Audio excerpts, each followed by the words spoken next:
It all began with a caravan, not an army. A gift of peace, not a weapon of war.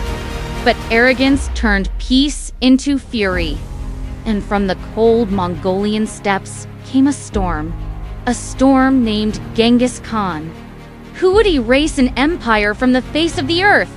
Today, we travel back to the year 1219 to witness the fall of the Khwarezm Empire, the moment when pride met punishment and an empire paid the ultimate price. In the early 13th century, the Khwarezm Empire stood tall. It stretched from the Caspian Sea to the borders of India. Its ruler, Sultan Muhammad II, was powerful, ambitious, and dangerously proud far to the northeast, beyond deserts and mountains. Another power was rising, a united Mongol nation under a man named Temujin, soon to be known as Genghis Khan. But instead of swords, Genghis first sent gifts. He sought friendship, trade, peace, alliance. Hundreds of Mongol merchants carrying silk, silver, and gold arrived at the Khwarezm border. They expected respect. Instead, they found betrayal. The governor of Otrar, suspecting spies, arrested the entire caravan. He seized their goods and ordered them executed. When Genghis Khan heard the news, he didn't send an army. He sent envoys, demanding justice.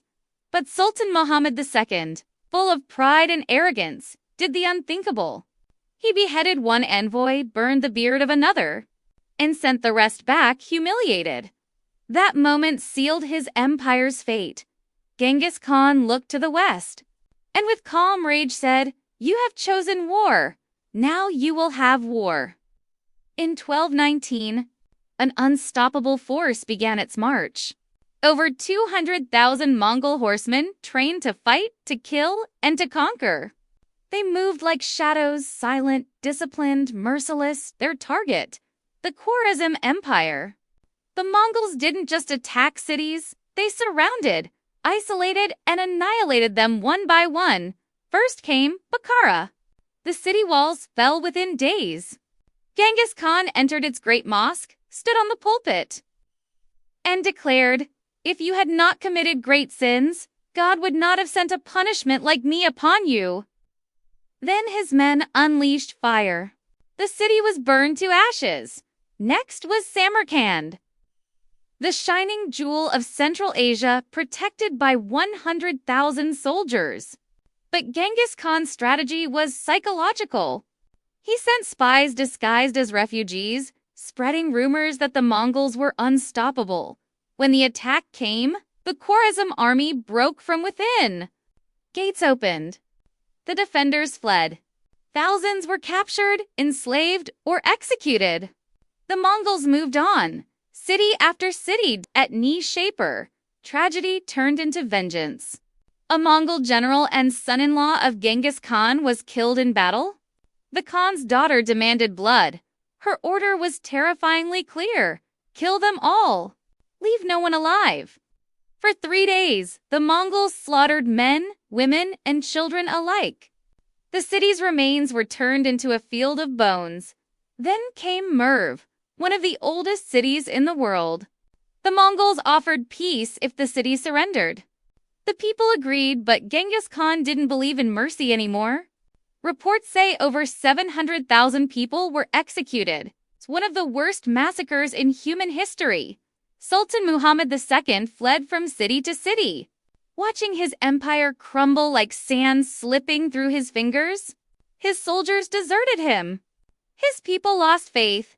And in 1221, the once mighty ruler of Khwarezm died alone on an island near the Caspian Sea, defeated not just by an army, but by his own arrogance. Genghis Khan, on the other hand, had proven a brutal truth: that fear could rule faster than any army.